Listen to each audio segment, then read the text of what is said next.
నమస్తే. మన దేశంలో మత ఉన్మాదం, గల్ఫ్ దేశాలతో స్నేహభావం, విదేశాల్లో ఐక్యతాభావం. బంగ్లాదేశ్కి 50కి డీజిలు, 60 రూపాయలకి పెట్రోల్ సప్లై చేస్తాడు మన మోడీ ఖాన్. ఎందుకంటే ఉగ్రవాదులు సపోర్ట్ కావాలి కాబట్టి.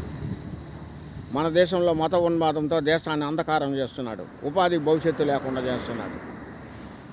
ముస్లిం దేశాలు, క్రైస్తవ దేశాలన్నీ వేగంగా అభివృద్ధి చెందుతుంది. కానీ మన దేశం అభివృద్ధి చెందకుండా పోవడానికి కారణం మన మోడీ ఖాన్. దేశంలో ఉపాధి భవిష్యత్తు ఇవ్వకూడదు. ఇక్కడ దేశం మొత్తం ప్రైవేటు పరం చేస్తాడు. దేశం అంధకారం చేయాలి. మోడీకి కుర్చీ కావాలి, ప్రజలకు బానిస కావాలి, కొట్టుకోసావడానికి మత ఉన్మాదం కావాలి. తెగింపు లేని జాతికి బానిసత్వం నిదర్శనమే కదా. ఇది ఆలోచించాల్సింది ప్రజలే. ప్రజల్లో లేని చైతన్యం నాయకుల్లో రాదు. దొంగలు రాజ్యం వెళితే దొంగని ఎతికితే దొంగ దొరకడు. అది ఆలోచించాల్సింది మనమే. దొంగల చేతిలో రాజ్యం.